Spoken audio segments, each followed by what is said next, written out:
Ever wondered why your videos aren't showing up in search even though the content is nailed? That's YouTube SEO.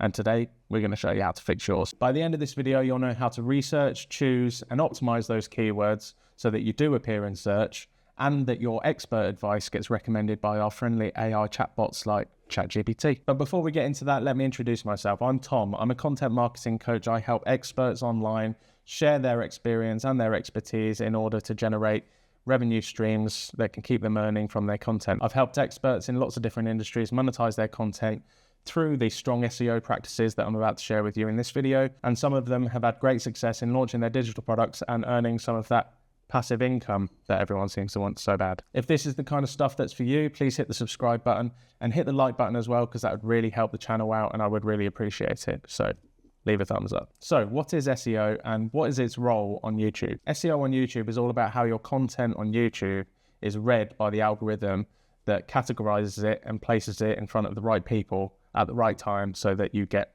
those all-important views. There are two ways in which your video will appear on YouTube, whether that's through search or in the suggested feed. Good SEO practices are important for both. Search traffic is pretty straightforward. It's when someone types in a question or a keyword on YouTube so that your video can get served to them because that's what they're looking for. Something like how to build a personal brand as a coach as a question, and then for a keyword might be something like JavaScript tutorial. If your video is well optimized for that keyword, so that means title, description, thumbnail, and even the way that you would say that word within the video itself, YouTube will have a clear signal that your video is a good match. Suggested traffic works a little bit differently. That's YouTube recommending your video alongside a video that they are already watching. So when you've got the play window here and you've got those strip of suggested videos down the side, that's what we're talking about though when we're talking about suggested videos. Here is where the algorithm isn't just looking at your keywords, but it's also looking at audience behavior and how an audience will act when watching a certain video and jumping through YouTube.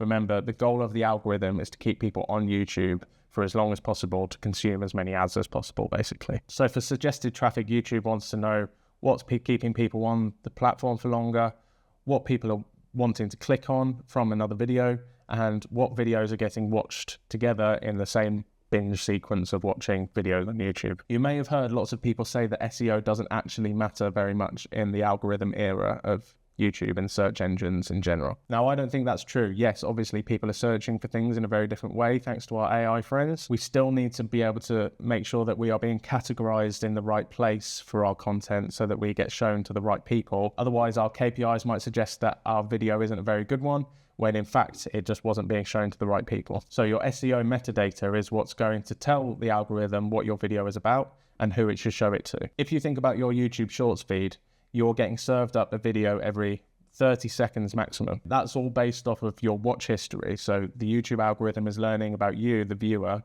and thinking about what you would like to watch next, and next, and next, and next. So it's constantly learning. If, as a creator, you want to show up in the right place at the right time in that Shorts feed, then you need to make sure that your SEO metadata is spot on in order to be shown to the right people, rather than just getting swiped past so that you never get the chance to show up in front of the right people. So a little stat for you, around 70% of views come from those recommendations, those suggested videos on the side and on the homepage. But I find, and specifically for newer channels, that search is a great way to start building an audience and can be your discovery gateway. When I work on new channels, I aim to appear in search results as a priority. It's the easiest way to stand out from a crowd and present your value right away. Answer the questions that your target audience has that others in your niche just aren't answering. I'll get into how to spot those topics in just a sec. So in this section of the video, I'm going to take you onto the laptop and we're going to have a look at vidIQ, and I'm going to run you through how I would do a bit of keyword research for this video that you're watching right now. So hopefully you can see this right now. We are in the vidIQ Keyword Explorer, Discovery, whatever it's called, and we are going to try and find some keywords for this video that you're watching right now. And we are going to start with YouTube SEO. So we can see that it has a high search volume, but the competition is medium. So we can also see that it is changing as we speak. So there are less people searching for it than there were, but there's still quite a big pool of people to appear in front of. So we might make note of YouTube SEO as a strong one because that's going to be a good indicator of what our video is for.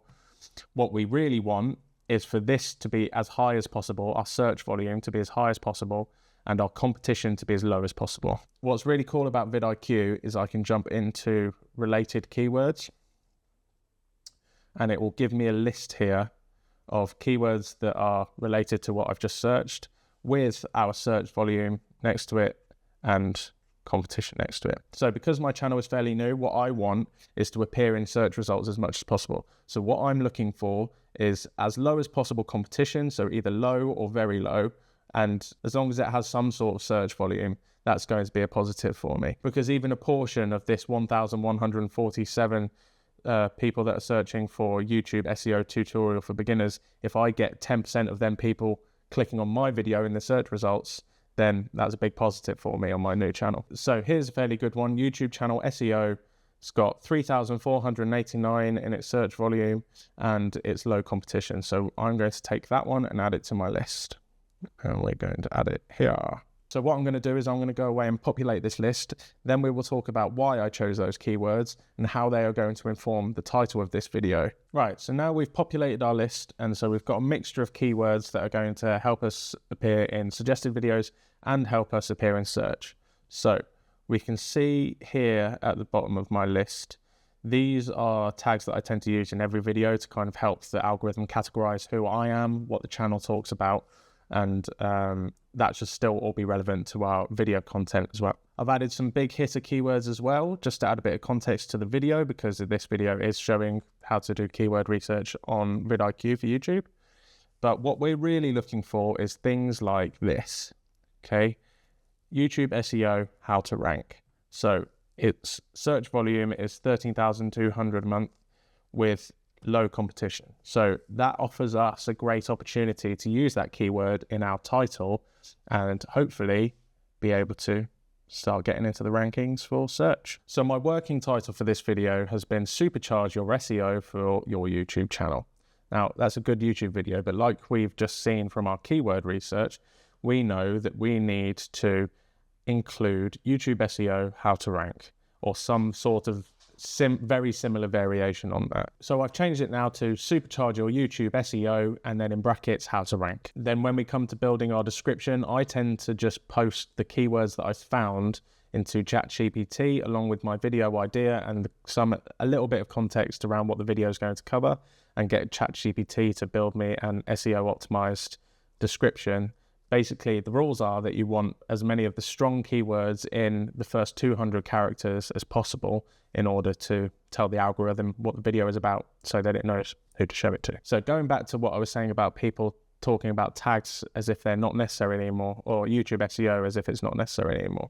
And let me just explain a bit further as to why it is. Tags did used to be a really big deal in YouTube SEO, but now they are just play more of a supportive role in getting the algorithm to understand the context of your video. YouTube themselves has said that tags are a little bit more secondary now, and that the algorithm does mainly rely on your title, thumbnail, description, and video transcript. So what you're talking about within your video. That said, tags are still worth using. They give YouTube another hint as to what your video is about and where to share it, especially if that video could cover multiple niches. So you can think of those tags as like salt and pepper on a meal rather than the main ingredient. So in this last section, I'm just going to talk about what we want to keep an eye on once we have uploaded our video in terms of our analytics. So there are two key metrics to keep an eye on to know that your efforts are actually paying off. Your click-through rate, and I'll probably include a screenshot to show you where you can find that in your YouTube analytics. Basically, that's telling you if your title and if your thumbnail are performing and getting people to click when they are being shown the video. And so those clicks come from impressions. So if we are being shown to people on the YouTube algorithm and we haven't failed totally to even enter the algorithm, then we should see a higher number in the impressions. And then the other metric that we really want to be paying attention to, especially in 2025 on YouTube, is retention and watch time. Retention is what we're looking at in order to see whether our viewers are staying engaged with our video content. The longer that those viewers are engaged in the content and the higher the retention will be, that gives better signals to YouTube that this is a good video, and it can show it to more people with similar watch habits as that viewer that stayed for the entirety of the video. What we really want is to avoid anyone bouncing out of the video too fast and giving us a 1% view retention. Not ideal. So just to wrap up, basically your workflow for this looks like research, optimize, publish, and then measure. and then start again. If you're somebody that's looking for more YouTube advice, whether you're a beginner or you have an established YouTube channel, you can get 30 days of free advice from me.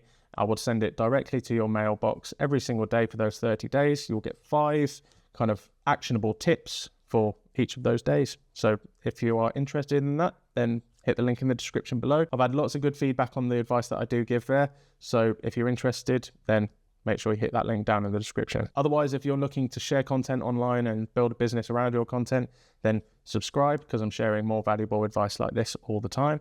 And if you enjoy the video, give me that like as well. And yeah, we'll see you for the next one. Cheers then.